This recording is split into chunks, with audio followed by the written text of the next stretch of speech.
All right, welcome back. V.O.C. YouTube channel, NFL edition of the show, bringing it back. Now I've been back for a couple weeks, bringing it back, talking about a new era. Officially, I think it's kind of the older quarterbacks. You know who I'm talking about. I'll dive into it, but their era is kind of officially over. We've been thinking it's going to happen for a very long time. It's officially, I think this is that last year where it's over. Talk about the deadline moves. Some teams are very aggressive. Some teams didn't do much as they probably should have. And then we'll talk about this week's picks. Let's jump into it.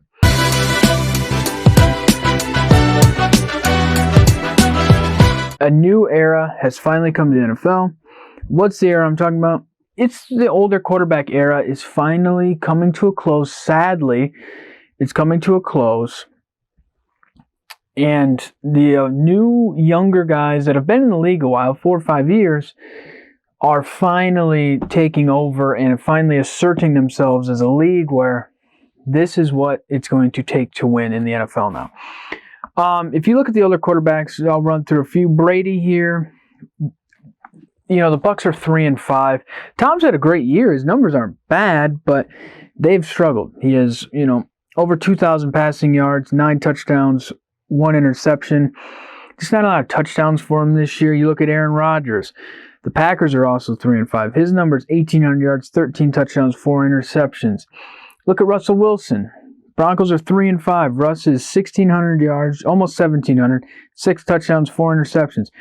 I threw Matthew Stafford in there. The Rams are 3-4. Stafford, 1,700 yards, 7 touchdowns, 8 interceptions. You look at Matt Ryan. Matt Ryan was benched for Sam Ehlinger, and Matt Ryan had over 2,000 passing yards, 9 touchdowns, 9 interceptions. Benched. It's one of these things where, like, we kept saying it for years, like 7, 8 years ago. You think, you started talking about Tom being done. This year officially to me looks like this is his last year. Aaron Rodgers, it kind of looks like, I know he signed that contract extension, but maybe his last year. It's just, the careers are slowly coming to an end. I think, it's something that we didn't want to see because we've been so excited and we've known these guys forever that these are the quarterbacks. This is how it's done. This is the league. Well, it's slowly coming to an end. Now, Russell Wilson and Matthew Stafford, younger, 34, 35-ish in that range. So they still have a few years left, but it's just the young quarterbacks are just winning now. It's not that young quarterbacks are in the league and playing well. No, they're winning. 5 of the 8 division leaders, their quarterbacks are 29 years or younger. So basically, if you look at it, Josh Allen's 26, Lamar Jackson's 25, Ryan Tannehill, he's hurt, but he is still the quarterback of the Titans. He's 34. Jalen Hurts is 24. Kirk Cousins, he's a little bit of an outlier, 34. Marcus Mariota's 29. Geno Smith is 32. So you look at that, 5 of the 8 younger than 30. I think when we looked at younger guys, we always say, but can they, they're very talented, but can they win? Well, they're winning now. It's officially their league. Brady, Rodgers, sadly, I even hate to say it because I'm a Tom Brady fan, they're getting taken off the mantle. Their statues are getting taken down from the top, and Mahomes and Josh Allen go from right here, the second tier, to they are officially top tier. That's just where we're at with it. And I think it's also interesting to see you got to have more mobility as with your quarterback. And those are finally starting to take over to where pocket passer, I could always argue it because it's like, oh, Tom's still very successful. Look at what he's done. A few other quarterbacks, but you need that mobility now, and it's never looked at as you need it more than right now. Granted, you still need to throw the ball, but if you can't move, you're screwed too. All right, moving on to the trade deadline moves. A lot of moves made. Nyheim Hines traded to the Bills. I'll just get through some of the smaller ones. William Jackson, cornerback, traded to the Steelers. The Broncos trade a pass rusher, then get a defensive end in Jacob Martin. Calvin Ridley traded the Jag. I thought it was very interesting. He's suspended for the whole year because he made a few bets. So he will not be a Falcon next year when he comes back. He'll be a Jaguar. I like that move a lot for Trevor Lawrence. Playmakers, man. He needs them. They got him. Jeff Wilson traded to the Dolphins. Dolphins made a big splash, 2 big moves, gets them another running back into their depth. And then they made the big move, which is probably the biggest move, trading for Bradley Chubb. The Dolphins gave up a first and Chase Edmonds and a fourth to the Broncos for that move. The Broncos kind of looked at it and said, his contract's up. We're not very good. Will he resign? I don't know. We just paid Russ a lot of money. So are we going to pay him a lot of money? Let's just trade him, get a first-round pick, which we don't have, and kind of build younger for Russ and kind of look towards maybe next year being a contender, not what we thought they were this year. I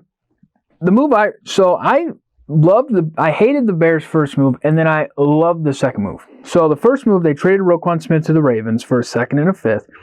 I was pissed about it. But I was mad because I looked at it and he's 25, 24, NFL's leading tackler. He has just like 20 tackles a game. The chances of us re-signing him were very slim at the end of the year, but it was like, man, maybe if he plays a full year with the Bears, likes the organization, likes the coach, likes the GM, even though we kind of lowballed him in the offseason, maybe he'll just want to stick around. Well, trading him officially showed, hey, we had no shot. So now the Ravens give up a second and a fifth and get Roquan Smith for half a year, and you still have to pay Lamar Jackson. I didn't understand the deal from the Ravens' perspective. Bears' perspective, I liked it, and then I really liked it when we made the move yesterday and we got Chase Claypool for a second-round pick. Because since we had an extra one, we said, you know what? We need playmakers, which we do. We need wide receivers, which we do. We need a big body, which we do. Let's go get Chase Claypool. I love it. Notre Dame fan, love Chase Claypool. Bears fan, love Chase Claypool. He's had a couple down years since his rookie year, but I think he's going to come back and he's going to put it in everybody's ass. And it makes it feel even better that the Packers wanted him and the Packers thought they were getting him and they didn't get him. That's what I love to do. We did the same thing when it came to a lot of players over the last few years. But when it came to Khalil Mack, we did the same thing. We did the same thing to the Packers. Packers thought they were going to get Khalil Mack. Boom. We took Khalil Mack. That is just what we do. We like to rip the Packers' spirits. We may not beat them on the field. We beat them off the field. And then T.J. Hockenson traded from the Lions to the Vikings for a second and a third. Look, it's kind of the same thing with Roquan Smith. The Lions were not going to re-sign him for a lot of money. It was like at least $13 million a year. I wouldn't sign T.J. Hockenson that. The Vikings look at it and go, we have playmakers all over the field. Let's plug him in. We're dominating right now. Let's keep this thing a-going. Now let's make our offense even better than what it is when it's a top 5, top 10 offense right now in the league. So I think overall, I think it was the most moves ever made in the NFL trade deadline, which is not surprising because teams are more aggressive now and it's more plug and play. And there's a lot of things that can be done. Probably the biggest move, I didn't talk about it because it didn't happen on trade deadline, was Christian McCaffrey, right? You've seen when just 2 weeks with the team, look at his impact. This is why more NFL teams are being more aggressive. So it's very interesting to see. It's exciting to see. And, for teams like the Bears, it kind of gives us hope for next year because now we have another playmaker and we have a shit ton of money and a lot of picks.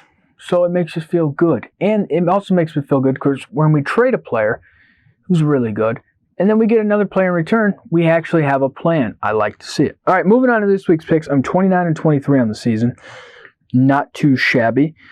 First game, Packers minus 3.5 at the Lions. Why did I bring this game up? Because it's very interesting. The Lions can come out and bite some kneecaps and play very hard, but I think the Packers win it. Packers, you think that they're going to slowly get on track, but this season, I don't know. It's crazy. Chargers minus 3 at the Falcons. The Falcons are playing some very good ball. They did just lose to the Panthers, but I like the Chargers to win this one. Waiting for the Chargers to wake up and to play a game this year and to put a game together. That's what I'm waiting for them to do. Bills minus 13 at the Jets. The Jets just lost to the Pats. The Bills are on fire, beating the Packers. Can they keep this train going? I think this game is very close. I think it's very interesting. I don't like the 13, but I like the Bills to win it. Vikings minus 3.5 at Commanders. Commanders are on fire. Just beat the Colts. The Vikings just made the big trade for the tight end. Very interesting to see how the Commanders come out and play against the Vikings. Defense, offense, I like the Vikings to win this game. All right, Seahawks at Cardinals. Very interesting game. The Seahawks are playing very well without Russ. They act like they don't need Russ. The way they talk is they didn't need him. Geno Smith has played very well. This is a toss-up game. I feel like I should go Cardinals. I'm going to go Cardinals here, but I think it's a very close, very toss-up game. But I'm going to go Cardinals. Rams at Bucks. Bucks are minus 3-point favorite. This is, yet again, these are two teams where you think slowly they're going to get on track. I like the Bucks in this game just because Cooper Kupp's hurt. They said he's going to play, but if he's not 100%, that hurts the Rams. The Bucks just gruesome injury with Shaq Barrett getting hurt. So this is not a pick where I'm like fully happy with, fully secured about, but I'm just waiting for one of these teams to get on track, and I think it's going to be the Bucks this week. Last game, Titans at Chiefs. Chiefs minus 12.5. These lines are huge. These are college football lines. I like the Chiefs to win it, but I think it's going to be closer than the 12.5. These lines are just outrageous. The Bills line, the Chiefs line, crazy, crazy, crazy. All right, so that's going to do it. Talking about a new era coming into the league, trade deadline, and picks this week. Thanks for watching.